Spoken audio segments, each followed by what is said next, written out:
देखो इसका स्टेटमेंट है कि prove that the internal bisector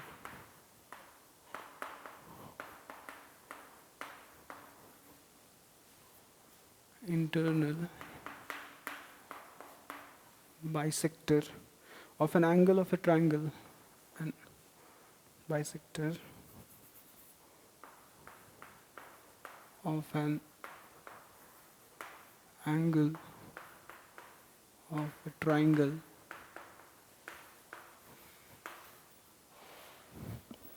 divides the opposite side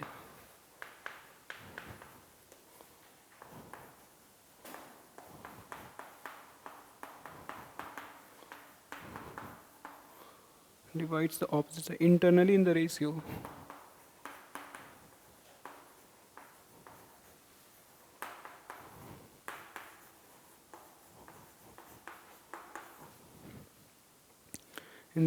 of the sides of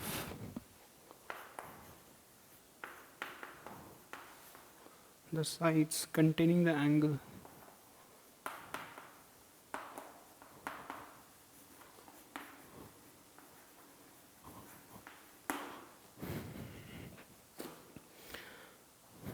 okay तो देखो इसका स्टेटमेंट क्या कहता है, पहले समझ लेते हैं कि प्रूफ करने बोल रहा है कि प्रूव दैट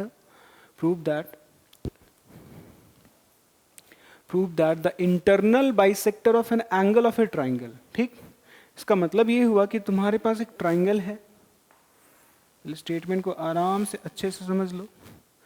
ट्राइंगल है, चलो इसका नाम हम लोग देते हैं ABC इसका नाम। तो इंटरनल बाइसेक्टर है, किस चीज को बाइसेक्ट कर रहा है? ये एक एंगल को बाइसेक्ट कर रहा है, और वो एंगल किसका है?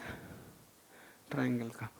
तो ये ट्राइंगल में 3 एंगल है, तुम किसी को भी पकड़ सकते हो, A को पकड़ो या C को या B को, किसी को भी बाइसेक्ट करवा सकते हो। तो चलो इसी को ले लेते हैं, A को ले लेते हैं। तो ये एंगल A है। अब यहाँ पे एंगल A जो है, मान लेते हैं कि ये जो है वो 60 डिग्री है। ठीक, अब यहाँ पे एक इस तरीके से कोई आएगा, इसका नाम होगा, मान लेते हैं AD। सो ये AD क्या कर रहा है? इस 60 को बराबर बराबर हिस्सा में डिवाइड कर रहा है। तो जब बराबर बराबर हिस्सा में बढ़ जाता है तो हम क्या बोलेंगे कि AD कौन है? AD कौन है? नहीं, हम ऐसे एग्जाम्पल लेकर के बता रहे हैं, 60 नहीं दिया हुआ है। हम ये बता रहे हैं कि AD कौन है, ये बताओ। AD कौन है? बाइसेक्टर हो गया, बाइसेक्ट कर रहा है, तो वही बात कर रहा है, ये बाइसेक्टर है AD। तो इस बाइसेक्टर के बारे में बात हो रहा है कि प्रूव दैट जो AD है ना, इंटरनल बाइसेक्टर, बराबर बराबर हिस्सा में बांट दिया तो ये बाइसेक्टर हुआ। तो internal bisector of an angle of A triangle divides. अब देखो कैसे पढ़ोगे, prove that the bisector divides. तो बाइसेक्टर के बाद हम सीधा डिवाइड्स पढ़ रहे हैं, इसका मतलब वो बाइसेक्टर के बारे में इंफॉर्मेशन दिया हो कि वो किसको बाइसेक्ट कर रहा है, कहाँ पे बाइसेक्ट कर रहा है। तो prove that the bisector divides. अच्छा, ये बाइसेक्टर है ना AD, वो डिवाइड कर रहा है किसको? द ऑपोजिट साइड को। अब ये बाइसेक्टर है किस एंगल का? एंगल A का बाइसेक्टर है। तो एंगल A के ऑपोजिट में कौन सा साइड है? BC। तो ऑपोजिट साइड BC हुआ, समझ में आया? तो वो जो बाइसेक्टर है AD divides the opposite side, मतलब ये AD क्या कर रहा है? डिवाइड कर रहा है किसको? ऑपोजिट साइड को। मतलब किसको? BC को डिवाइड कर रहा है। देखो दिखाई दिया, BD और CD डिवाइड हुआ ना, तो यहां से BD और CD मिल रहा है, BD और CD डिवाइड होकर के ये दोनों आया। ठीक है, डिवाइड किया, divide the opposite side internally, मतलब जैसे ये देखो, ये लाइन है, अब ये लाइन इस तरीके से आए तो डिवाइड किया अंदर से। एक लाइन ऐसे भी आता है, ऐसे। तो देखो यहाँ पे ये जो लाइन L है ना, वो भी डिवाइड कर रहा है इसको, बट बाहर से डिवाइड किया ना, एक्सटर्नली। तो ये अभी हम लोग को नहीं समझना है, वो चीज़ बाद में पढ़ेंगे हम लोग हायर क्लासेस में। अभी फिलहाल यहाँ पे इंटरनली है, मतलब लाइन सेगमेंट के अंदर से ही डिवाइड कोई करेगा। तो ये बाइसेक्टर डिवाइड किया, BC को 2 पार्ट में बट गया, BD और CD। Divide the opposite side internally in the ratio. अच्छा अच्छा अच्छा, रेशियो में मतलब जो दोनों पार्ट डिवाइड हुआ है उनका ratio B D upon C D, समझ में आ रहा है? इन द रेशियो ऑफ, मतलब ये जो रेशियो है ना, ये जो रेशियो है B D is to C D, ये वही रेशियो है, उतना ही होगा internally in the ratio of the sides containing the angle. In the ratio मतलब ये जो डिवाइड हुआ उनका रेशियो निकालोगे तो उतना ही मिलेगा जितना कि रेशियो है ratio of the sides, ratio of the sides. कौन सा साइड्स? कौन? दो साइड्स, वो दोनों साइड्स जो एंगल को कंटेन कर रहा है। कौन सा एंगल? जिसका बात यहां चला है, यही ना बाइसेक्ट हुआ था। तो ये एंगल को बनाने वाले कौन से दो साइड्स? ए बी और ए सी। मतलब हम ये कहेंगे क्या कि ये दोनों साइड इस एंगल ए को कंटेन कर रहा है। तो ये दोनों साइड्स का रेशियो तुम बताओ ना, ए B is to A C. तो ये जो रेशियो है और ये जो डिवाइड हुआ है साइड, ये जो रेशियो बराबर होगा, that is A B is to A C. क्या स्टेटमेंट तुम लोग समझ पाए हो? ये बहुत इंपॉर्टेंट है। एक बार फिर से, जो इंटरनल बाइसेक्टर है एंगल का, है ना, वो डिवाइड करता है। कौन डिवाइड करता है? बाइसेक्टर। किसको डिवाइड करता है? ऑपोजिट साइड को। ऑपोजिट साइड को डिवाइड किया, किस तरीके से डिवाइड करेगा? In the ratio, that is B D to C D, B D is to C D, internally in the ratio. किसके रेशियो में? जैसे हम बोलते हैं ना कि लेंथ और ब्रेथ रेशियो में है, 2:3 के रेशियो में। तो इस तरफ रेशियो, उस तरफ भी रेशियो। उसी तरीके से ये जो बी सी डिवाइड हुआ तो इनका रेशियो कितना है? उतना ही है ratio of the sides, ratio of the sides. कौन? दोनों साइड्स। बी सी क्यों नहीं लिए साइड? यहाँ पे बोल दिया वो साइड्स जो एंगल को कंटेन कर रहा है। तो एंगल को कंटेन करने वाला ए बी और ए सी। ये बात हुआ। अगर हम इसी फिगर को थोड़ा सा चेंज करके बताएं, स्टेटमेंट तो समझ में आ ही गया होगा, लेकिन हम फिगर चेंज करना चाहेंगे। कैसे चेंज करना चाहेंगे? देखो, इस बात तुम लोग खुद बताना।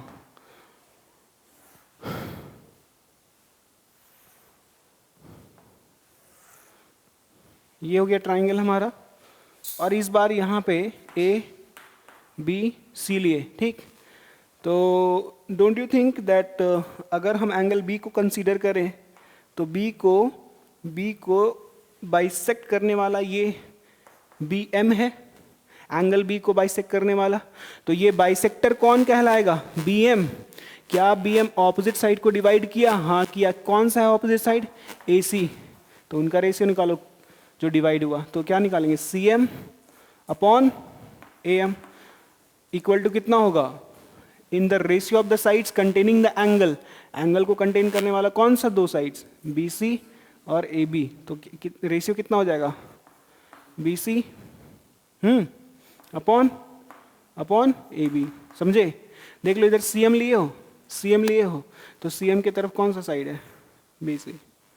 आ गया बात समझ में?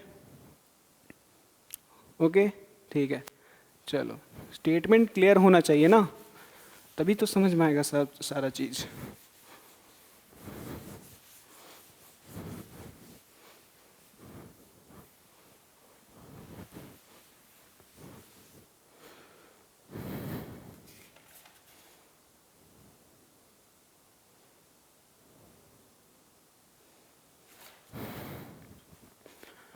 ओके, तो इसका फिगर यहीं पे बना लेते हैं, उधर बनाने की जरूरत नहीं है।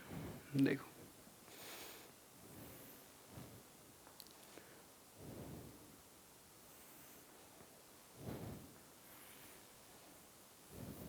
Okay, so now this is our triangle A B C. अब यहाँ पे इसका बाइसेक्टर बनाते हैं। देखो, ये बाइसेक्टर है, मतलब समझे, ये एंगल और ये वाला एंगल बराबर है। इसका नाम अगर 1 और इसका नाम 2 दे दे तो 1 = 2 है। ओके, तो यहाँ पे हम लोग गिवन लिखेंगे, और गिवन में क्या लिखेंगे? मेरे पास एक है triangle, triangle A B C, जिसमें से कुछ कहानी चल रहा है, स्टोरी चल रहा है, इन विच, और वो कौन सा बात चल रहा है? In which this A D is a bisector, है कि नहीं? In which A D is a bisector, ये बाइसेक्टर है, किसका बाइसेक्टर है? तो मेंशन कर सकते हो ऑफ एंगल ए, है कि नहीं? मेंशन कर दिए। तो इसका मतलब तुम लोग ये बता सकते हो कि इसका मतलब क्या है, that is angle A, sorry angle 1 equals to, हाँ angle 1 equals to angle 2, bisector है तो ये होगा ही ऑब्वियसली, है ना। बस इससे ज़्यादा कुछ दिया हुआ नहीं है। अब सीधा हम लोग लिखेंगे कि क्या प्रूफ करना है ना। तो क्या प्रूफ करना है उसको लिख दो। तो तुम लोग जानते हो ये बोला गया कि जो बाइसेक्टर है वो एंगल के ऑपोजिट साइड को डिवाइड करेगा रेशियो में। तो लिखेंगे B D upon C D, कितना के रेशियो में? उतना ही रेशियो में जितना कि वो एंगल को कंटेन करने वाला दोनों साइड्स का रेशियो होगा, उतना ही रेशियो में ये भी होगा। ठीक है, चलो समझ गए। क्या इसको बनाने के लिए हमें कुछ कंस्ट्रक्शन करना पड़ेगा, नहीं करना पड़ेगा, कुछ आइडिया पता नहीं, देखते हैं। ठीक है, देखते हैं। पहले तो समझो पहले कि ये है क्या है, हम बताते हैं, प्लानिंग बता रहे हैं ना। B D upon C D है, B D upon C D है। ध्यान से देखो, प्लानिंग बता रहे हैं, अभी प्रूफ हम लोग लिखेंगे। ये हमारा कुछ ट्रायंगल इस तरीके से बना हुआ है फिगर में, है ना। ये ए बी सी और ये डी है। तो B D upon C D हमको लाना है, ठीक है। B D upon C D हमको लाना है, LHS में हमारा B D upon C D. तो ये रेशियो, कहीं ना कहीं रेशियो वाला पार्ट लाना है, ध्यान से समझो, कहीं ना कहीं हमको रेशियो लाना है। और रेशियो तभी मिलता है जब कहीं पैरेलल होता है, लाइक दिस। ये पैरेलल है, अगर इसका नाम हम दे देते ए बी सी, इसका नाम डी ई, तो हमको मिलता है। तो यहाँ कंडीशन क्या है, if D E parallel B C, अगर ऐसा है D E parallel B C है, देन तब हमें एक रिजल्ट मिलता है, I am able to write A D upon B D equals to A E upon C, and this is Thales theorem. तो कंडीशन पैरेलल वाला है, तब जाकर के हमको रेशियो मिल पाता है। तो यहाँ पे रेशियो प्रूफ करना है, कहीं ना कहीं पैरेलल हमें चाहिए ही होगा, पैरेलल हमको चाहिए होगा, तभी हम ये रेशियो तक पहुँच सकते हैं। और तो यहाँ पे पैरेलल वाला कोई कंडीशन दिया हुआ नहीं है। ऑब्वियस सी बात है ना कि अगर रेशियो तुमको चाहिए A D upon B D, तो जो ब्रेकिंग पॉइंट है वहाँ से पैरेलल होना चाहिए थर्ड साइड के। तो यहाँ पे ब्रेकिंग पॉइंट तुम पता करो ना, क्या है, B D upon C D है, B D upon C D. तो देखो तो बी से स्टार्ट हुआ डी और सी से स्टार्ट हुआ D, B D C D, breaking point कौन है, डी। तो यहाँ से कोई पैरेलल वाला चीज़ होना चाहिए कि नहीं होना चाहिए। अब देखो, तो यहाँ पे कंस्ट्रक्शन करना पड़ेगा। क्या करना पड़ेगा, ध्यान से समझो। इस बी ए को अगर हम यहाँ पे एक्सटेंड कर दें, क्या कर दे, एक्सटेंड कर दे। अब देखो, एक्सटेंड कर रहे हैं, या फिर हम ये बोलेंगे कि हम इसको एक्सटेंड बाद में करेंगे। हम ये तुमको बोल दें कि ये जो ब्रेकिंग पॉइंट डी है, यहाँ से हम एक पैरेलल लाइन बनाएं इस तरीके से। पैरेलल किसके, इसके।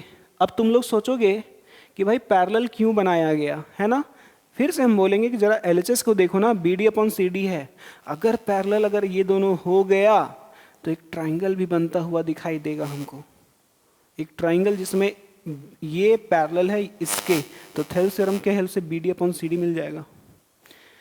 तो अगर हम बोलेंगे पैरेलल तो बना दिए एंड बी ए को प्रोड्यूस किया गया है, और बी ए को जैसे ही प्रोड्यूस किया गया है तो ये मीट किया यहाँ पे, तो ये हम लिख सकते हैं। तो हम बोलेंगे कि हम ड्रॉ किए हैं C parallel to D A, हम ड्रॉ किए हैं C parallel to D A and produced B A to E. तो ऐसा क्यों किया गया है, ताकि जानबूझकर ऐसा किया गया है ताकि ये पैरेलल मिल सके। एंड बिकॉज ऑफ दिस अगर हम थेल्स थ्योरम यूज करते हैं तो हमको मिल जाएगा B D upon C D. हमको LHS तो मिल गया ना, RHS के बारे में बाद में सोचा जाएगा। आ रहा बात समझ में, ठीक है। LHS मिल गया, अब RHS के बारे में। तो यहाँ से जैसे ही ये थेल्स थ्योरम लगाएंगे, क्योंकि पैरेलल हम बनाए, कंस्ट्रक्शन से बनाए, तो हमको मिल गया B D upon C D, हमको मिल चुका है B D upon C D. LHS में, RHS में क्या मिलेगा, ये पैरेलल है ना, तो हमको मिलेगा B A upon A E B ए, और इसी बी ए को बी ए ना लिख करके ए बी नहीं लिख सकते क्या? बी ए या ए बी लिखो, एक ही बात है। उसके बाद ए ई, तुम ध्यान से देखो ना, B D upon C D, B D upon C D, ऊपर में ए बी, ऊपर में ए बी, ए सी और ए ई, जो फर्क है बस इन दोनों में है। इस ए सी को हम ए, मतलब हम इस ए को कैसे ए सी बना सकते हैं? मतलब अगर ए को हटा करके ए सी अगर हम लिखेंगे, इसका मतलब ये हुआ कि ए और ए सी बराबर होना चाहिए, तभी तो चेंज कर सकोगे ना। तुम्हारा नेक्स्ट टारगेट तुम्हारा कि ए को कैसे तुम ए सी के बराबर करो, ये तुम्हारा टारगेट होना चाहिए। देखो टारगेट हम क्या बोले, हम बोल रहे हैं कि ये वाला जो पार्ट है ए सी और ये वाला जो पार्ट है ए, ये दोनों बराबर होना चाहिए। अल्टीमेटली मेरा ये कहने का मतलब है कि इस ए ई सी को आइसोसेलेस बना दो, और ये दोनों साइड बराबर तभी हो सकता है जब यहाँ वाला एंगल बराबर हो दोनों। अगर इसका हम नाम दे 3, इसका नाम दे, तो तुम्हारा नेक्स्ट टारगेट अब 3 और 4 को बराबर करना है। 3 4 को बराबर करोगे, sides opposite to equal sides are equal, हो गया। तो पहले हम टारगेट बोले कि ए बराबर ए सी करो, फिर टारगेट हम तुम्हारा चेंज कर दिए, हम बोले कि 3 बराबर 4 करो, ऑटोमेटिकली तुमको ये मिल जाएगा। ठीक है, 3 और 4 को बराबर कैसे करें देखते हैं। यहाँ पे मेरा एंगल 1 है, यहाँ पे मेरा एंगल 2 है ना फिगर में। हम उधर जानबूझ के कर रहे ताकि ये गंदा ना हो, है कि नहीं? Very good, this is parallel. तो एंगल 1 और एंगल 3 बराबर होगा कि नहीं होगा? तुम ही बताओ ना। ये ऐसे है और ये ऐसे है और एक ऐसे ही है ना। यहाँ पे तुम्हारा 1 है, यहाँ पे तुम्हारा 3 है। 1 और 3 इक्वल्स, बताओ रीजन इसका बताओ। को इंटीरियर है, मारेंगे ना। अब इसी को थोड़ा उल्टा करते हैं। It's just like this, corresponding angle है ना। इंटीरियर का बात तुम लोग काहे करते हैं? इंटीरियर का बात सिर्फ 1 2 3 4 एंगल के लिए होता है। यही 4 इंटीरियर है। अगर इन दोनों का रिलेशन होता तो अल्टरनेट इंटीरियर बोलते हैं। लेफ्ट एंगल का बात होता तो बोलते हैं को इंटीरियर। इनका सम 180 आता है, कॉन्जिक्यूटिव इंटीरियर एंगल्स। और एक ऊपर वाला और एक लेफ्ट वाला और इधर से नीचे वाला राइट वाला, तो ये अल्टरनेट इंटीरियर बोलते हैं। इन दोनों को बोलेंगे लीनियर पेयर बोलेंगे। और यहाँ पे तो बात है कैसे, लाइन के ऊपर और ये भी लाइन के ऊपर और दोनों लेफ्ट साइड में, है कि नहीं? तो यहाँ देखो ना, ये ट्रांसवर्सल के एक ही तरफ है, 1 भी इधर है, 3 भी नीचे है, 1 भी नीचे है। और ये जो पैरेलल लाइंस है, पैरेलल लाइंस के लेफ्ट साइड, पैरेलल लाइंस के लेफ्ट साइड मैच कर रहा है जगह को, पोजीशन एक जैसा है उनका, पोजीशन एक जगह होता है तो कॉरस्पॉन्डिंग बोलते हैं। कॉरस्पॉन्डिंग वर्ड का बहुत इंपॉर्टेंट रूल होता है, फर्स्ट क्लास में बताए थे ट्राइंगल के लेक्चर 1। तो ये दोनों कॉरस्पॉन्डिंग एंगल है कि नहीं? तो 1 और 3 बराबर होगा, 1 और 3 बराबर होगा, तो हमको यहाँ पे 1 = 3 मिल गया है। रीजन लिखेंगे कॉरस्पॉन्डिंग एंगल। ठीक है, 1 और 3 बराबर मिल गया। अब सोचो ना 2 और 4 के बारे में सोचो। यस, यहाँ पे तुम्हारा ये ए और सी ज्वाइन किया हुआ है इस तरीके से, तो हम इसको ज्वाइन कर दें। 2 कहाँ पे है? 2 यहाँ पे है कि नहीं? 2 यहाँ पे है और 4 यहाँ पे है। अब ध्यान से देखो, ये पैरेलल है और ये कौन सा एंगल? Alternate interior. तो एंगल 2 = एंगल 4 हमको मिल गया ऑल्टरनेट इंटीरियर से। अब बताओ 1 और 2 ऑलरेडी इक्वल है, 1 = 2। अगर LHS LHS बराबर है तो 3 और 4 को बराबर नहीं कर सकते हम, और हम 3 = 4 कर दिए। 3 4 जैसे ही बराबर हुआ, ये A बराबर AC हुआ, और इसको हम यहाँ A को हटा करके, क्योंकि अब A AC के बराबर हो चुका है, तो इस यहाँ पे A को हटाएंगे और AC कर देंगे, प्रूव्ड। आ गया बात समझ में? तो ये था हमारा प्लानिंग कि किस तरीके से पूरा करना है, सोचना है, लिखना है। अब देखो इस तरीके से तो लिख नहीं सकते ऑब्वियसली, है कि नहीं? अच्छे से लिखना पड़ेगा थोड़ा।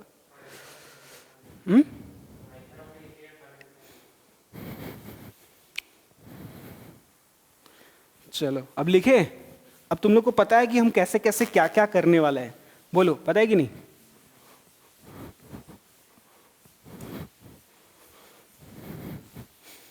अब वो कंस्ट्रक्शन क्यों किया गया, बिना कंस्ट्रक्शन के थेल्स थ्योरम लगेगा बोलो?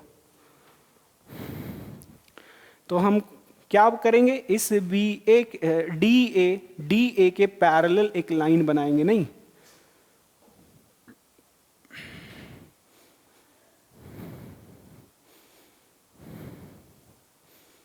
ये पैरेलल के बनाया गया है, पैरेलल ड्रॉ किया गया है, और इस बी ए को प्रोड्यूस करेंगे ताकि वो उधर जाके उसको मीट कर जाए, है कि नहीं?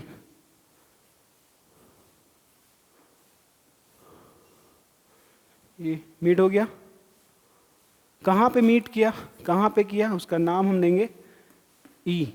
ओके, अब एंगल का नाम भी देते हैं। इसका नाम यहाँ पे 3 है और इसका नाम यहाँ पे 4 है, क्योंकि इनका काम पड़ने वाला है, as we already know. Okay, तो कंस्ट्रक्शन यहाँ लिखेंगे। कंस्ट्रक्शन क्या लिखेंगे कि हम यहाँ पे ड्रॉ किए हैं, क्या ड्रॉ किया गया, सीई। सीई पैरेलल किसके, डीए के। तो यहाँ पे ये पैरेलल वाला सिंबल दे दे, है ना, C E parallel to D A. Okay, और बीए को प्रोड्यूस किया गया ताकि ये मीट कर गया ई पे, है ना। तो यहां लिख देते हैं प्रोड्यूस्ड बीए, और ये मीट कर गया, मीट्स सी, मीट्स सी को एट ई लिख सकते हैं। समझ में आ गया? सी को मीट किया ना एट ई, आ गया बात समझ में? B A produce meets this line segment C, कहाँ पे मिला, ई पे मिला, हाँ, एट ई। ओके, नाउ देखो प्रूफ,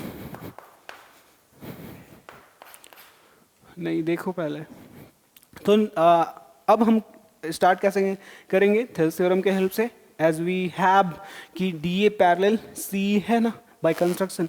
तो बात करेंगे in triangle B C E, in triangle B C E, B C E में क्या है, डी ए पैरेलल है, D A parallel C E, D A parallel C E, and therefore we can use क्या, using Thales theorem. और Thales theorem use करेंगे तो क्या मिलेगा, मिलेगा बी डी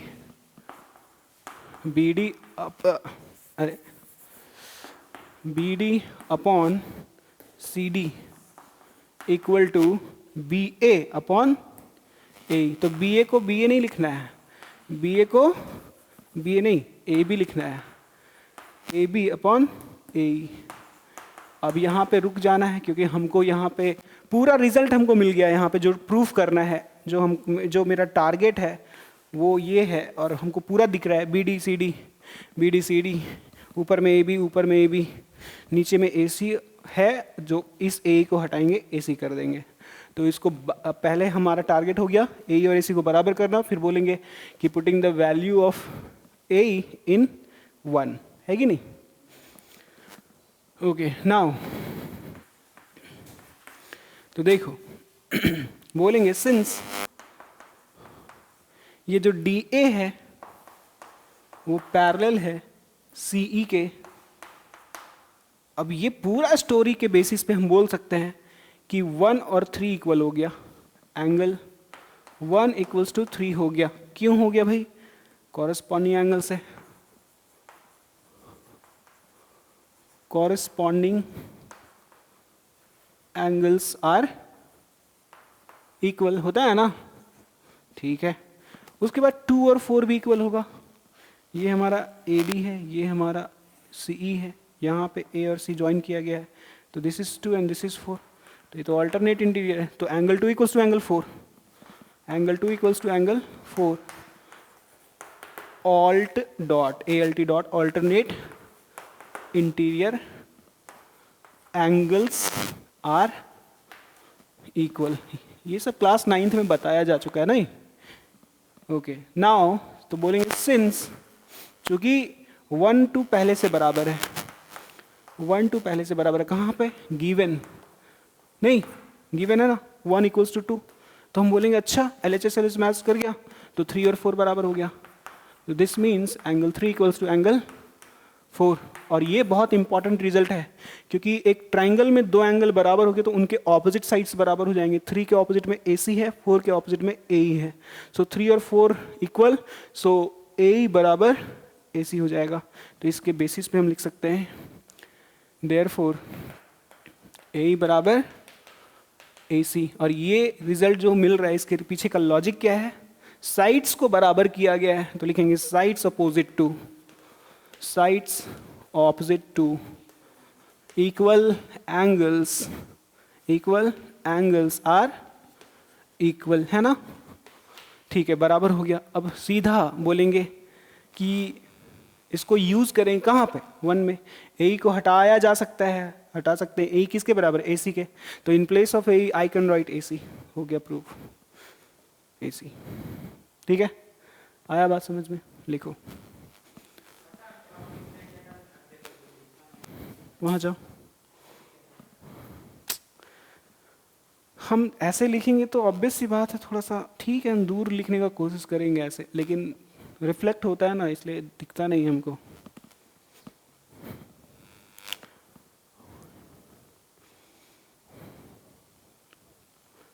स्टेटमेंट लिखे हो तुम लोग?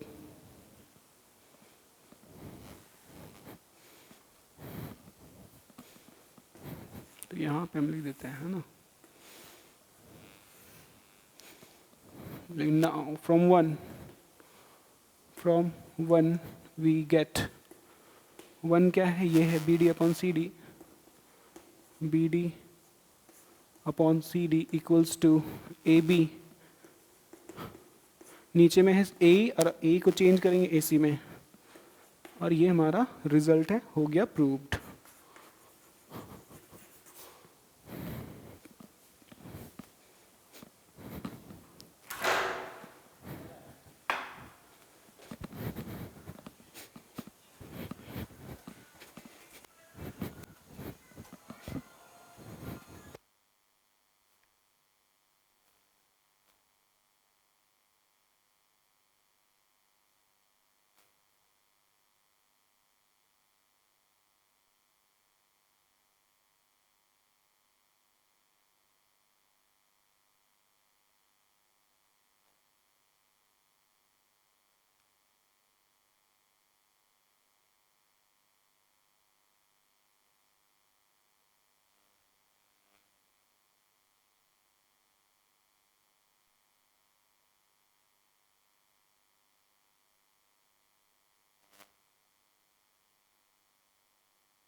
हेलो, ठीक।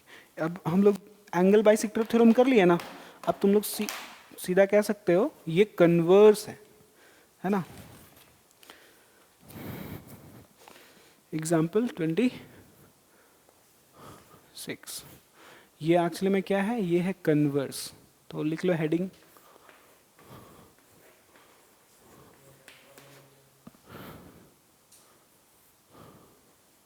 converse of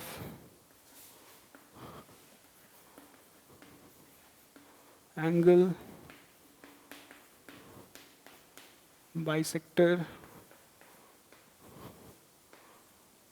theorem.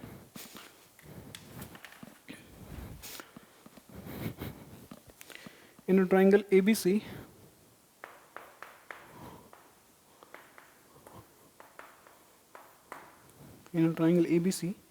let D be a point, let D be a point on BC such that क्या हो गया, BD upon CD equal to AB upon AC. Prove that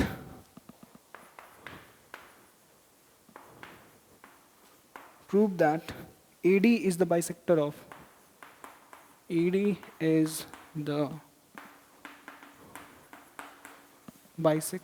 of angle A.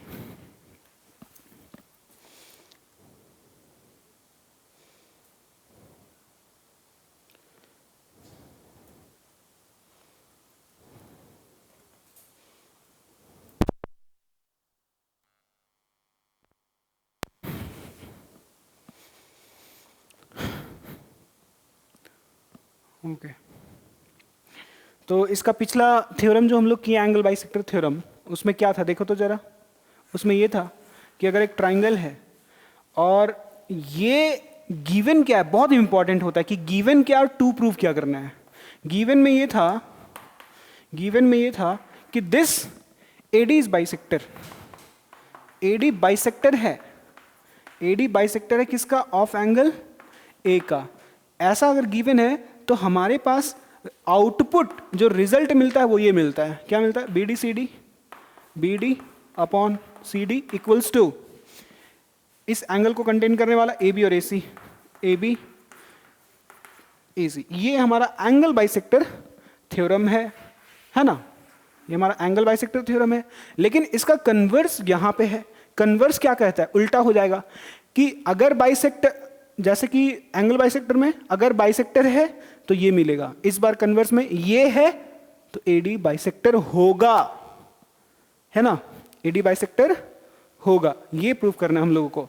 तो यहां पे इस बार क्या होने वाला है, हमारे पास इस तरीके से होगा कि एक ट्राइंगल है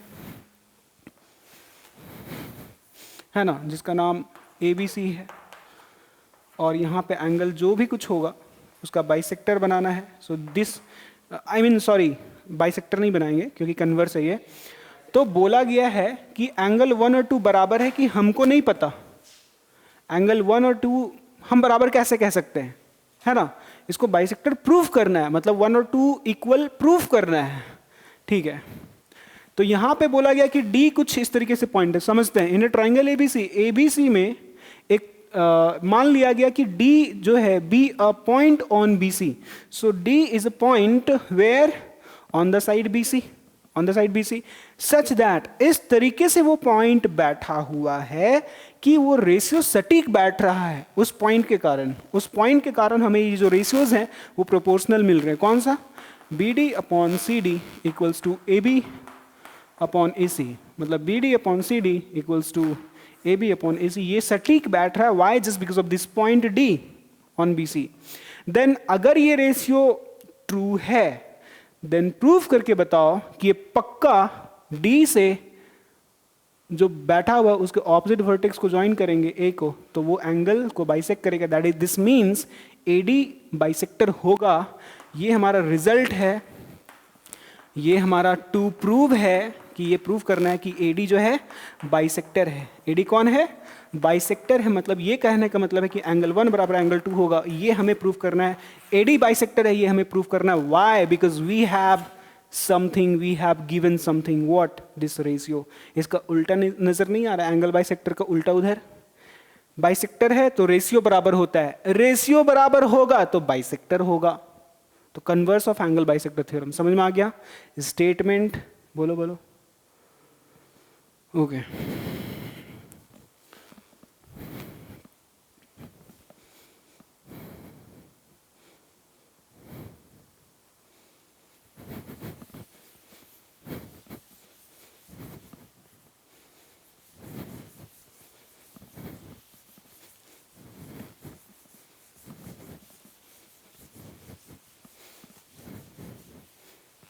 इसका प्लानिंग बताते हैं, पहले हम लोग प्लानिंग पे बात करेंगे, है ना।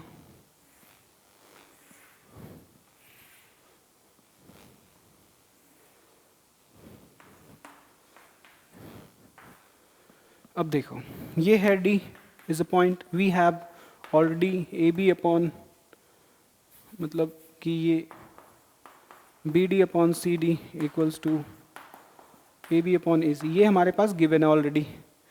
अब हमको करना क्या है, एंगल को बराबर करना है, ठीक है। तो एंगल बराबर कैसे करेंगे, है ना, सोचने वाला बात है।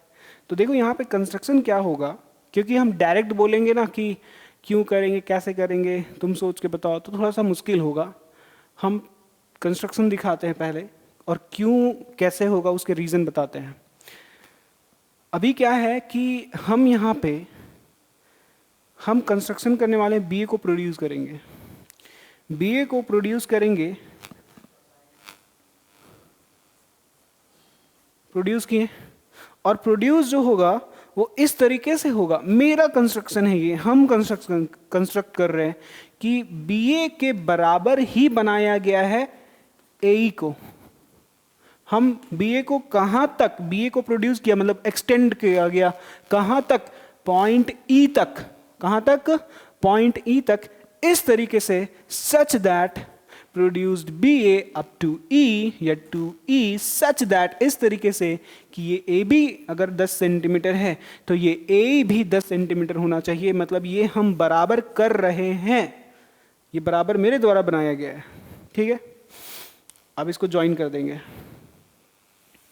ज्वाइन कर दिए, है ना, ये ज्वाइन कर दिए, ओके ज्वाइन कर दिए। नाउ अब हमको ये बताओ कि जो तुम्हारे पास ये गिवन में है, उस गिवन स्टेटमेंट को तो हम लोग पक्का अपने प्रूफ के लिए यूज करते हैं।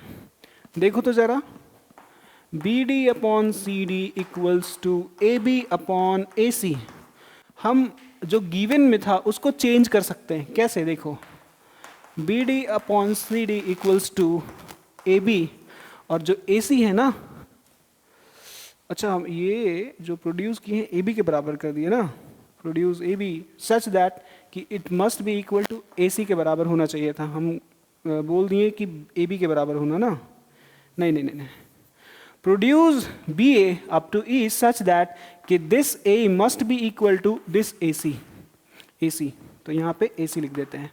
क्यों ऐसा सोचो ना, तुम ही सोचो ना, ताकि हम यहाँ पे इस ए सी को चेंज कर सके। ए सी को चेंज करेंगे किस में, ए ई में। अब तुम लोग सोच रहे हो क्यों ऐसा काहे कर रहे हैं, है ना। देखो जैसे हम इस बी ए को प्रोड्यूस किए अप टू ई, इस तरीके से प्रोड्यूस किया गया कि ये जो है ए ई, अगर ये 10 सेंटीमीटर है तो ये वाला भी 10 सेंटीमीटर है, बराबर किया गया जानबूझ करके। तो हम उस ए सी को, दैट इज इस ए सी को चेंज कर सकते हैं ए ई में, हम कर भी दिए। अब इस रेशियो को तुम ध्यान से देखो ना, क्या दिखाई दे रहा है, B D upon C D, B D upon C D equal to A B upon what, A. अरे ये ट्राइंगल में वो रेशियो मिल रहा है, इसका मतलब converse of Thales theorem. Breaking point कहाँ है, डी पे, ब्रेकिंग पॉइंट कहाँ पे, ए। तो इन दोनों को ज्वाइन करेंगे तो ये पक्का पैरेलल होगा। रेशियो बराबर है तो तुम पैरेलल कर पा रहे हो इस ए डी को पैरेलल टू सी ई। तुम पैरेलल किए तो क्या यूज करोगे, यहाँ पे क्या यूज किया गया होगा, converse of Thales theorem, converse of Thales theorem. अब ये पैरेलल हो गया ना, अब पैरेलल हो गया तो एंगल का जो इक्वलिटी वाला खेल चलता है, नहीं वो पैरेलल के बेसिस पे ही तो कर सकते हैं। देखो जरा, अगर इसको 1 मान ले, इसको 2 मान ले, मेरा टारगेट है 1 और 2 को बराबर करना, क्योंकि हमको प्रूफ करना एडी बाइसेक्टर है, ठीक है। देखो ये और ये पैरेलल हो चुका है, AD parallel to C. Now I can write this angle 1 equals to angle 3. लिख सकते हैं. हम ये भी लिख सकते हैं कि angle 2 equals to angle 4, alternate interior. ठीक है. 1 किसके बराबर है? 1 किसके बराबर है? 3 के. 2 किसके बराबर है? 4 के. अब सुनो, बट ये 3 और 4 तो ऑलरेडी बराबर है. ये 3 और 4 बराबर क्यों है भाई? क्योंकि कंस्ट्रक्शन तुम्हारा है AC और AE बराबर. कंस्ट्रक्शन था AC और AE बराबर.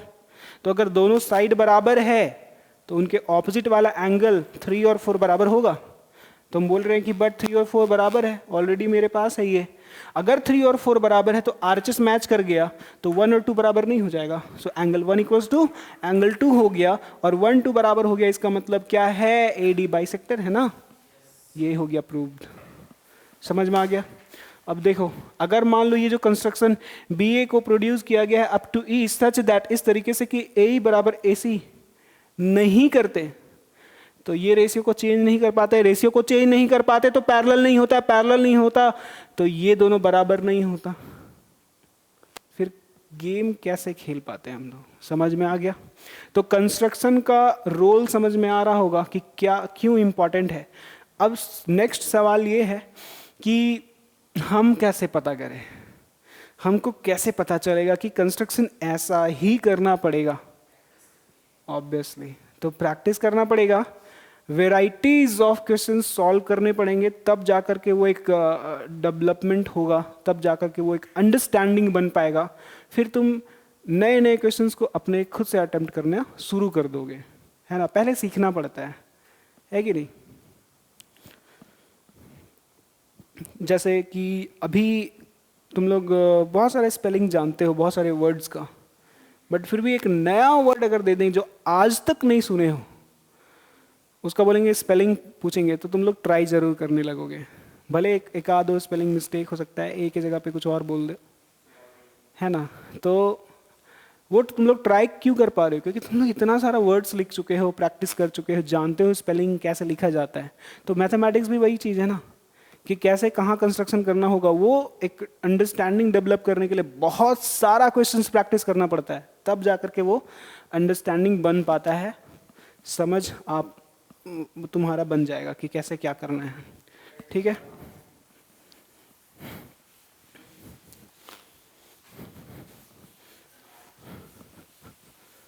नीचे जाओ बाबू.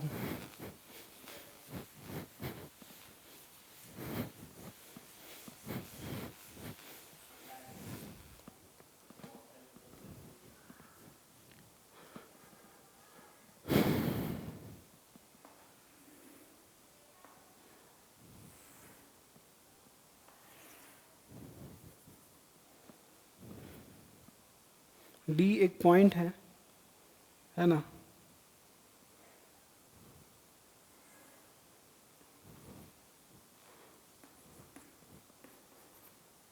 इस तरीके से तो यहाँ पे गिवन लिख सकते हैं हम लोग क्या, कि एक ट्राइंगल है, और ट्राइंगल ABC जिसमें से कुछ हमारे पास इंफॉर्मेशन है, इन विच इंफॉर्मेशन क्या है. अच्छा, कंस्ट्रक्शन करेंगे ना तो वो बीच में इन विच आ जाएगा. Triangle ABC in which we have something, क्या, रेशियो.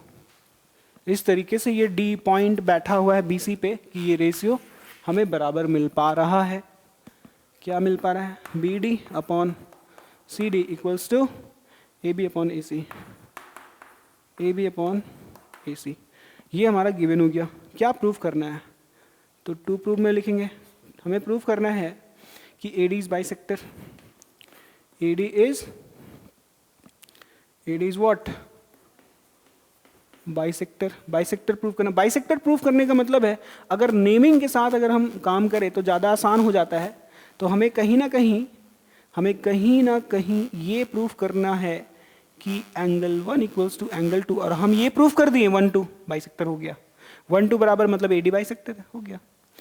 अब उसके बाद कंस्ट्रक्शन किया गया यहाँ पे, और वो कंस्ट्रक्शन क्या है देखो. तुम लोग को पता है कि इस BA को प्रोड्यूस करेंगे इस तरीके से कि वो AC के बराबर हो जाए ना.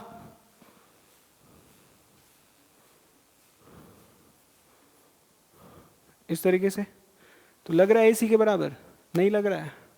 यहाँ तक प्रोड्यूस कर दो, अब लग रहा है ना बराबर? अभी AC अभी भी अब बराबर लग रहा है? लग रहा है ना? हमें इस BA को प्रोड्यूस करना पड़ा है कि नहीं? इस BA को प्रोड्यूस करना पड़ा है up to where? Up to E, इस तरीके से कि ये जो A है वो AC के बराबर है। और now we will join this E and C, join कर दिया गया। तो ये भी कंस्ट्रक्शन ही है, सो डॉटेड से ही बनाना पड़ेगा, है कि नहीं? तो इसी बात को लिखेंगे हम यहाँ पे BA को प्रोड्यूस किए, प्रोड्यूस BA कहाँ तक? टू E, और उसके बाद क्या हुआ है? ज्वाइन किया गया है। ज्वाइन किसको करेंगे? E और C को, ज्वाइन EC, है कि नहीं? ज्वाइन कर दिया गया। नेक्स्ट प्रूफ स्टार्ट कर रहे हैं। प्लानिंग हम लोग कर चुके हैं, तो हम लोग आप सीधा काम शुरू कर सकते हैं, और ये जो इंफॉर्मेशन गिवन है इसको हम लोग यूज करेंगे, ठीक है? तो लिखेंगे कि इन ट्राइंगल ABC, इस ट्राइंगल में हमारे पास है BD upon CD equals to AB upon AC। अच्छा, यहाँ पे produce BA to E such that, यहाँ पे वो तो लिखी नहीं है, सच दैट इस तरीके से प्रोड्यूस किया गया है कि कुछ हमें इक्वल मिल रहा है। क्या? A equals to AC। ये हमारा कंस्ट्रक्शन है ना? ये बहुत इंपॉर्टेंट है, इसके बिना तो प्रूफ ही नहीं होगा। Okay, so BD upon CD equals to AB upon AC। अब इसको हम लोग कुछ चेंज करेंगे। क्या चेंज करेंगे? देखो, this implies BD upon CD को लिखा जा सकता है AB अपॉन AC है, तो हम यहाँ पे AB तो रहने देंगे पर AC को हटा देंगे, और AC की जगह पे क्या लिखेंगे? AC की जगह पे लिखेंगे A। और ये जस्ट क्यों किया गया? ताकि हम पैरेलल कर सके। अब इसी को फिगर में देखना है, कहाँ है BD? यह है BD upon CD, okay, BA upon A। अच्छा, ब्रेकिंग पॉइंट है A, ब्रेकिंग पॉइंट है D, और ये रेशियो बराबर मिल रहा है, इसका मतलब ये पैरेलल है by converse of Thales theorem से। सो लिखेंगे therefore by what? By converse of BPT लिख सकते हैं, by converse of Thales theorem, by converse of basic proportionality theorem, DA या AD बोल सकते हो कि AD is parallel to CE, है कि नहीं? पैरेलल हो गया, और पैरेलल हो गया तो वही corresponding angle, alternate interior angles को के साथ हम गेम खेल सकते हैं। तो पैरेलल करना इंपॉर्टेंट था, है ना? Okay, now this 1, let us consider this angle 3 and this is 4. So now you know कि ये 1 और ये 3 कॉरस्पॉन्डिंग एंगल की जैसा एक्ट कर रहा है, और ये 2 और 4 ऑल्टरनेट इंटीरियर, और चूंकि ये पैरेलल है तो 1 3 तो बराबर होगा, 2 4 भी बराबर होगा। तो लिखेंगे देयरफॉर इस पैरेलल के वजह से हमें कुछ मिल रहा है। क्या मिल रहा है? हमें मिल रहा है 1 इक्वल टू 3 मिला। तो इसके पीछे का रीजन लिखेंगे कॉरस्पॉन्डिंग। देखो, कॉरस्पॉन्डिंग लिखने का क्या होता है? शॉर्टकट CORR, ऐसे हो गया डॉट। कॉरस्पॉन्डिंग एंगल्स इक्वल होता है कि नहीं होता है जब पैरेलल होता है? तो क्योंकि ये AD और ये C पैरेलल है, and this AE acting as a transversal, so 3 और 1 बराबर हो गया। Now AD is parallel to C as we have proved here, so 2 and AC acting as a transversal, ये जस्ट ऐसे वाला काम चल रहा है यहाँ पे, ट्रांसवर्सल। तो ये एंगल 2 है, ये एंगल 4, ऑल्टरनेट इंटीरियर बराबर हो गया। तो लिखेंगे and angle 2 equals to angle 4। Reason क्या लिखेंगे? Alternate interior angles are equal, है ना? आर इक्वल, ये होता है, हम लोग जानते हैं। तो अब हम लोग बोलेंगे कि अरे AE बराबर AC है, 2 साइड बराबर है किसी ट्राइंगल में, तो ये तो आइसोसेलेस ट्राइंगल हो गया। तो 2 साइड बराबर, तो उसके ऑपोजिट वाला एंगल 3 और 4 बराबर होगा। तो लिखेंगे वही बात कि सिंस ये 2 साइड्स बराबर है, ए बराबर ए सी, इसका मतलब ये हुआ कि ए के ऑपोजिट में कौन 4 और ए सी के ऑपोजिट में कौन, ए सी के ऑपोजिट में कौन 3, ये दोनों बराबर होगा। तो बराबर किसको किया गया है, एंगल को। तो स्टेटमेंट कहां से शुरू होगा, एंगल से। Angles opposite to equal sides are what, equal ना, इक्वल होगा। ठीक है, तो अब देखो यहाँ पे 3 और 4 बराबर है, 3 और 4 बराबर है, तो 1 2 को हम बराबर कर देंगे, है ना। एंगल 1 इक्वल्स टू एंगल 2, यहाँ रीजन लिख दो, सिंस एंगल 3 बराबर 4। ठीक है, तो 1 और 2 बराबर हो गया। और 1 2 बराबर होने का क्या मतलब है, एडी क्या है, बाइसेक्टर, हो गया, प्रूव्ड। समझे। तो इसके नीचे लिखेंगे हेंस, तो वो स्टेटमेंट हम यहां लिख देते हैं, hence A D is bisector of angle A. Okay, तो angle bisector theorem and this is converse of angle bisector theorem. समझ में आ गया। फोटो दे देते हैं।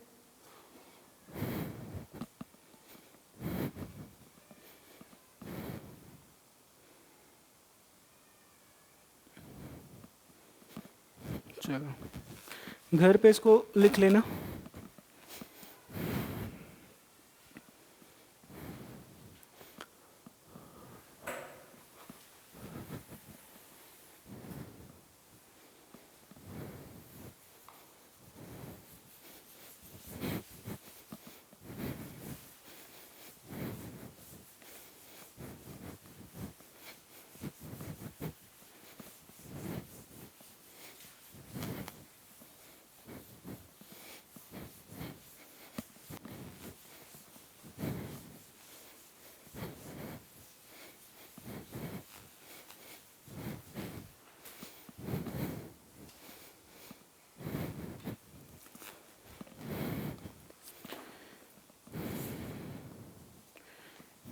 अब तुम लोग को पता है कि अगर कोई किसी भी ट्राइंगल में है ना, इस तरीके से अगर इसका नाम अगर हम दे दें एक्स वाई जेड और ये एंगल है, इसको बाइसेक्ट करने वाला है ये कौन, ये जेड एम जेड कौन है, ये है बाइसेक्टर। ये कौन है, बाइसेक्टर है किसका, एंगल जेड का। तो बताओ क्या लिख सकते हो तुम लोग, क्या लिख सकता है,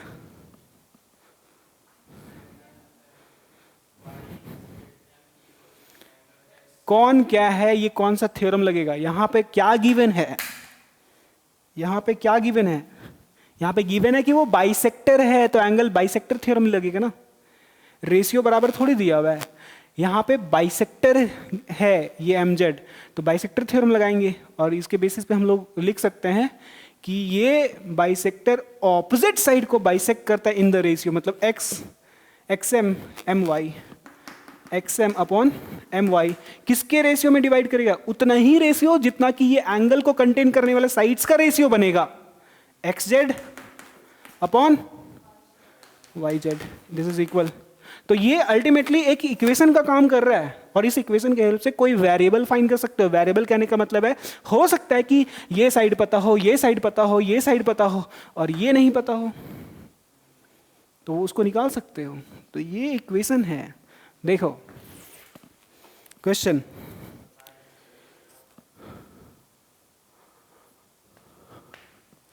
सत्ताईस में है कि इन अ गिवन फिगर, है ना, क्वेश्चन नहीं लिखते, ओके लिखो इन गिवन फिगर। जो फिगर दिया हुआ है, फिगर हम डायरेक्ट बनाते हैं, फिगर कुछ इस तरीके से दिया हुआ है,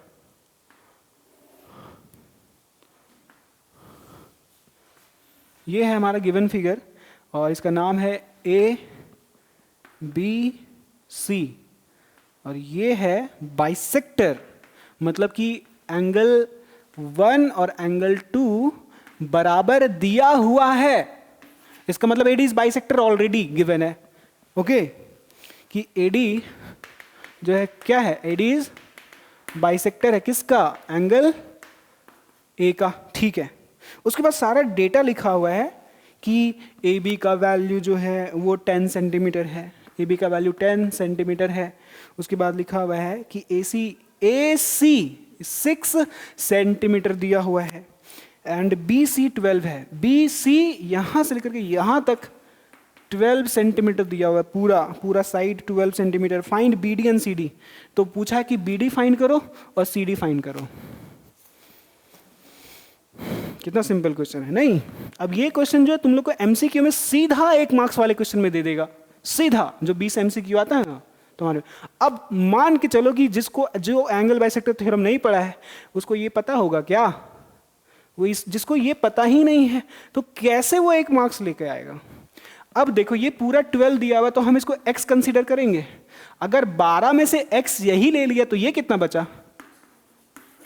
अब देखो तुमको ये भी पता है ये भी पता है, वो अलग बात है कि वेरिएबल के तौर पे पता है तो वेरिएबल निकाला जा सकता है इक्वेशन के हेल्प से। तो चूंकि एडी बाइसेक्टर है तो यहां पे यूज करेंगे since A D is bisector of angle A, therefore by using angle bisector क्या? एंगल बाइसेक्टर थ्योरम क्या होगा यहां से? B D upon C D, B D upon C D equal to what? A B upon A C, A B upon A C. अब बी D का value put कर दो, बी डी का वैल्यू x है, सी डी का value 12 minus x है, 12 minus x, A B का वैल्यू 10 है और ए सी का वैल्यू 6 है।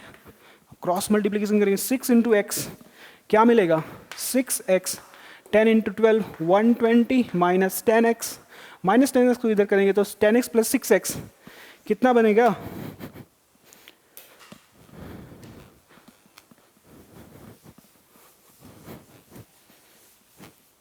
बोलो 10x plus 6x, 16x equals to 120। So x का वैल्यू 120 अपॉन 16।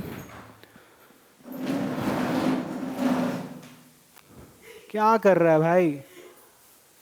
ध्यान से, वहां चेयर खाली है ना, जाओ वहां बैठो।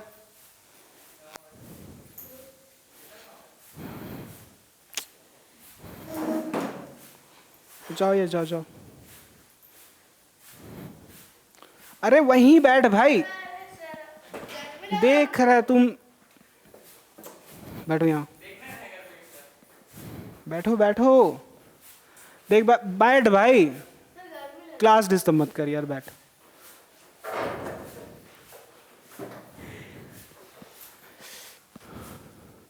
फोर का टेबल से 16 का टेबल आता है, 120 तो आता भी नहीं है नहीं, तो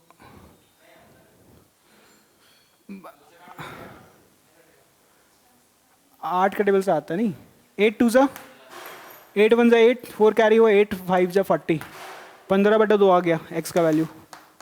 अब इसको पॉइंट में मत लाना क्योंकि हमारा मेन टारगेट ये नहीं है फाइंड करना, मेरा मेन टारगेट है बी डी और सी डी फाइंड करना। तो बी डी का वैल्यू बोलो, बी डी एक्स है मतलब कि निकल गया, therefore B D equals to X मतलब 15/2 मतलब 7.5 सेंटीमीटर हो गया कंप्लीट। और दूसरा क्वेश्चन है सी डी फाइंड करना है and C D equals to कितना है 12 माइनस एक्स मतलब 12 माइनस एक्स, एक्स का वैल्यू कितना 15/2, तो ये हो जाएगा 12 दूनी 24 माइनस 15 9/2 ना, 24 15 5 4 9, ठीक है। 9/2 का मतलब कितना होता है 4.5 हो गया, समझ में आ गया?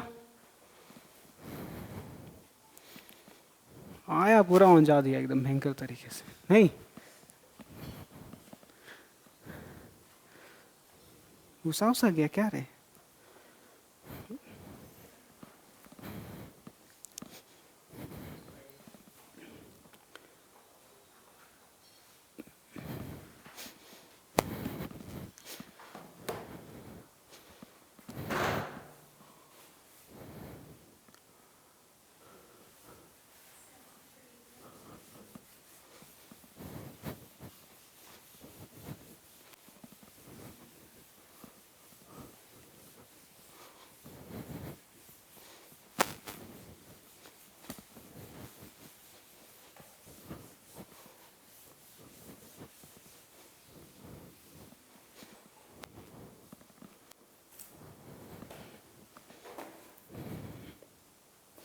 अब एंगल बाइसेक्टर थ्योरम और converse of angle bisector theorem के बेसिस पे रेस्ट 2 क्वेश्चंस है, ये हम लोग कंप्लीट करेंगे और आज का class finish.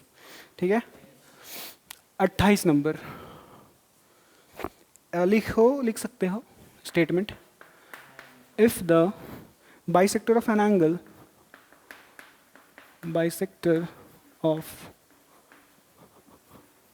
angle of a triangle bisects of a triangle bisects the opposite side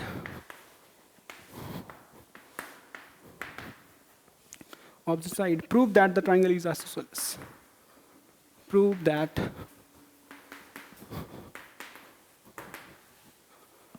triangle is isosceles।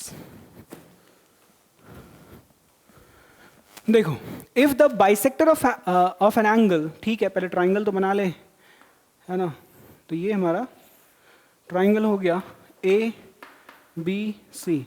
अब किसी एक एंगल का बाइसेक्टर बनाना है, ऑब्वियस सी बात है, तो एंगल ए का ही बाइसेक्टर बना देते हैं, ये ए डी। दिस मीन्स अगर ए डी बाइसेक्टर है मतलब 1 और 2 बराबर है। हमको कैसे पता कि ये बाइसेक्टर, क्योंकि बात किया है बाइसेक्टर का, कि अगर जो है बाइसेक्टर जो है किसी एंगल का, किसी मतलब कोई एक एंगल, मतलब हम एंगल ए कंसीडर कर लिए, एंगल ए का बाइसेक्टर भी बना चुके हैं, मतलब 1 और 2 बराबर है, तो गिवन में ये बात नहीं चला जाएगा कि एडी जो है बाइसेक्टर है किसका, ऑफ एंगल ए। इसका सीधा मतलब है, इसका सीधा मतलब है कि एंगल 1 बराबर एंगल 2 है कि नहीं।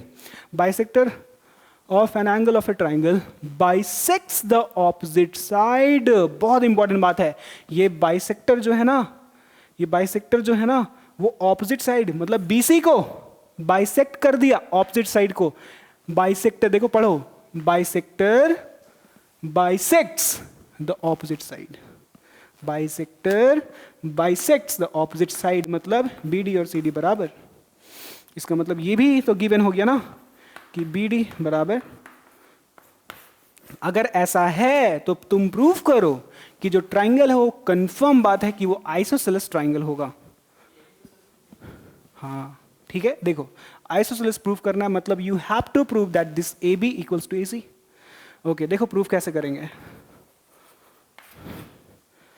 तो लिखेंगे हम लोग कि सिंस एडी जो है वो बाइसेक्टर है, एडी इज बाइसेक्टर है, हाँ या ना बोलो, बाइसेक्टर है, तो तुम क्या यूज कर सकते हो, क्या यूज कर सकते हो, bisector theorem, using bisector theorem.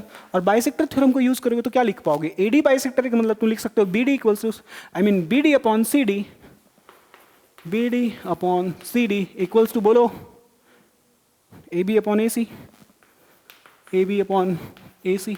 अब तुम खुद देखो बी डी और सी डी बराबर है, तो बी डी अगर 5 है तो सी डी भी 5 है, तो ये कट जाएगा ना। तो एल एच एस में क्या आया, एल एच एस में आया तुम्हारा 1, बी डी और सी डी बराबर है भाई, कट गया, 1 मिला यहाँ एल एच एस में, और इधर क्या आर एच एस में A B upon A C, A B upon A C. तो देखो ए सी को उधर बुला लो ना, तो ए सी इक्वल्स टू ए बी मिला, ए सी इक्वल्स टू ए बी, कहाँ है ए सी, ए सी और ए बी क्या है बराबर, है ना, और दो साइड बराबर है, इसका मतलब क्या है, ए बी सी क्या है आइसोसेलेस, हेंस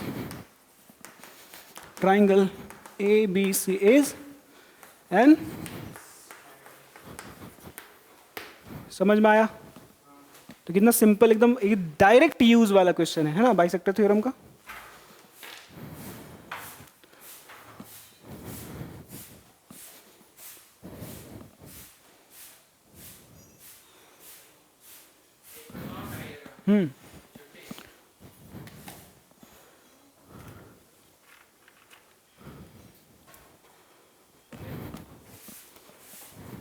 बंद करना भाई, हमको नहीं लग रहा।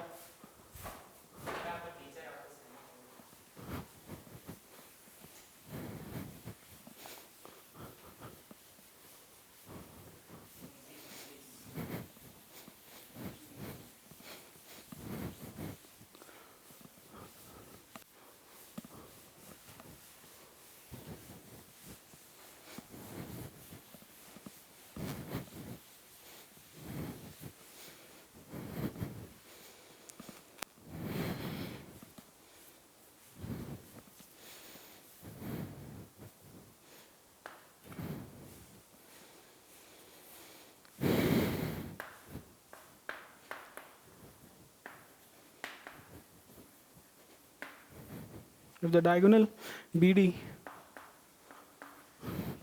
of a quadrilateral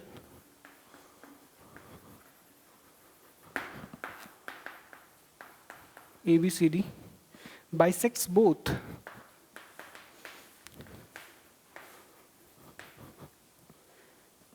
angle B and angle D. Prove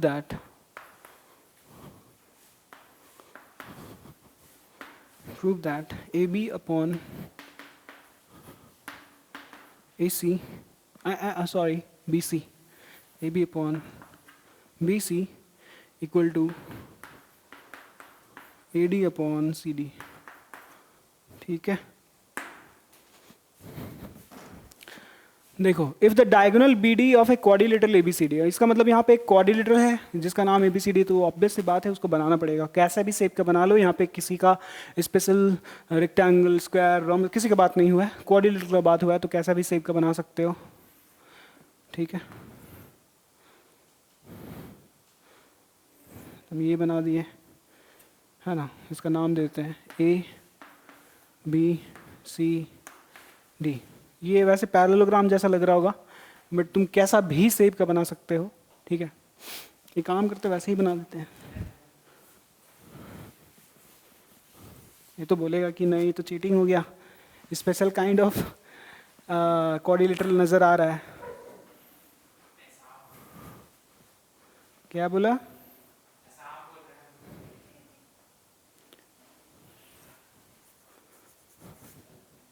ये अब कुछ नहीं लग रहा है, ट्रेपेजियम सोचना भी मत, this is not parallel.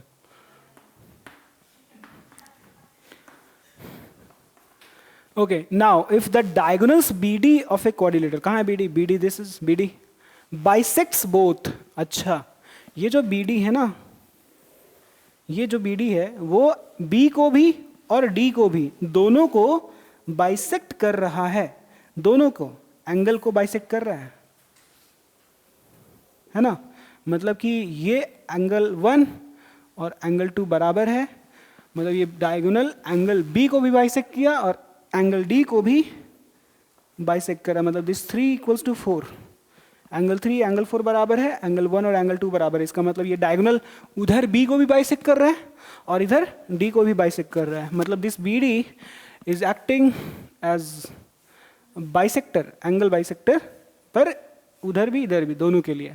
Okay, तो हमें प्रूफ करना है कि प्रूफ करके दिखाओ। तो यहाँ गिवन में क्या लिखोगे? बस एक ही बात कि इन क्वाड्रिलेटरल ABCD, जो क्वाड्रिलेटरल ABCD है, इसमें BD जो है is bisector, BD is bisector किसका? Of angle B and angle D। बस इसका मतलब हुआ कि एंगल 1 और 2 बराबर है और एंगल 3 और एंगल 4 भी बराबर है, मतलब सीधा एंगल बाइसेक्टर थ्योरम तुम लोग यूज कर सकते हो, जरूरत पड़ेगा तो। ठीक है, क्या प्रूफ करना है? टू प्रूफ में लिखेंगे उसको, प्रूफ करने बोला AB upon BC equals to AD upon CD, है ना। अब जरा इसको ध्यान से पहले अपने टारगेट को देख तो लो अच्छे से। AB upon BC, where? AB upon BC, ये और ये है कि नहीं? तो ये एंगल को कंटेन करने वाला दो साइड्स नजर आ रहा है, तो ये बाइसेक्टर, इसको ऑपोजिट साइड तो है ही नहीं, तो ऑपोजिट साइड बनाना पड़ेगा ना, ये ऑपोजिट साइड। अब देखो, एंगल B को बाइसेक्ट किया, एंगल B को कंटेन करने वाला का रेशियो तो लिखा हुआ है, इसके ऑपोजिट में जो था नहीं था हम बना दिए। ठीक है, ओके, तो ये प्रूफ करना है। और AD अपॉन CD, अच्छा, इसको भी कंटेन करने वाला दोनों साइड्स का रेशियो लिखा हुआ है, पर इसके ऑपोजिट वाला साइड कहाँ था? नहीं था, लिख दिए हम। तो ये जो बनाए हम, ज्वाइन किए AC को, तो यहाँ पे BD को इंटरसेक्ट किया at the point O consider कर लेते हैं। सो यहाँ पे कंस्ट्रक्शन मेरे द्वारा किया गया है, क्या? Join what? AC, है ना। AC it meets eight O, वो लिखने का जरूरत नहीं है, छोड़ दो, फिगर में मेंशन है ना। अब आगे देखो, प्रूफ। ओके, तो अब एंगल बाइसेक्टर थ्योरम लगाएंगे, एंगल बी पे बाइसेक्ट कर रहा है, डी पे लगा रहा है, तो ए बी सी में लगा देंगे, तो उधर से ये रेशियो और ये रेशियो मिलेगा। फिर इसमें लगाएंगे नीचे वाला ए डी सी में, तो इधर से ये और ये मिलेगा, तो ये कॉमन मिल रहा है, इक्वल हो जाएगा। हो गया प्रूफ, सिंपल। तो देखो प्रूफ समझ में आ जाएगा। तो बात करेंगे सबसे पहले in triangle A B C, in triangle A B C में, और यहाँ बोलेंगे कि ये जो एंगल 1 बराबर 2 है, एंगल 1 बराबर 2, दिस मीन्स हम देयरफॉर यूज कर सकते हैं using angle bisector theorem, angle bisector theorem use करेंगे। और क्या लिख सकते हैं, बोलो बोलो, लिख सकते हैं ए ओ अपॉन, या फिर ए ओ को ओ ए लिखो, O A upon O C equal to angle B को कंटेन करने वाला, क्योंकि ये 1 2 बराबर हुआ है, मतलब एंगल ये इसका बात हो रहा है, इसको कंटेन करने वाला कौन, ए बी, और ये हो गया इक्वेशन नंबर 1, मान लेते हैं इसको। ओके, अब ये जो एंगल बाइसेक्टर इसका भी तो है एंगल डी का, तो वहां पे काम करेंगे, और वो कौन से ट्राइंगल में काम हो रहा है, ए डी सी में। तो बात करेंगे and in triangle A D C में, यहाँ पे 3 और 4 इक्वल है, angle 3 equals to 4, therefore using what, angle bisector theorem, है ना। क्या लिख सकते हो, 3 और 4 को बाइसेक्ट किया तो ये ऑपोजिट साइड को भी AC मतलब डिवाइड कर दिया, OA अपॉन OC उसका रेशियो। अच्छा, इस बात का ध्यान देना कि पहले सिलेक्शन किसका किए हो, OA का, OA, और OA की तरफ कौन सा साइड है, AD, तो इधर AD से लिखोगे, है ना, फिर लिखोगे CD। ओके, अब हम तुम देख लो इक्वेशन नंबर 1 ये तुम्हारा, इक्वेशन नंबर 2 ये है, इक्वेशन 1 का OAOC, इक्वेशन 1 का OAOC और इक्वेशन 2 का OAC, OAOC मैच कर रहा है, LHS मैच कर रहा है, तो RHS तुम मैच करवाओगे। फ्रॉम 1 एंड 2 वी गेट, क्या मिलेगा, AB upon BC, AB upon BC will be equal to AD upon CD, AD upon CD, और ये हमारा प्रूफ करना था, AB upon BC, AD upon CD, AB upon BC, AD upon CD। ठीक है, close करो, अप्रूव्ड लिख दो, खत्म। आया बात समझ में? ओके, तो आज का क्लास यहीं पे समाप्त होता है। हम लोग सिमिलैरिटी नेक्स्ट लेक्चर 7 में स्टार्ट करेंगे। थैंक यू वेरी मच, आप लोग भी शेयर कीजिएगा।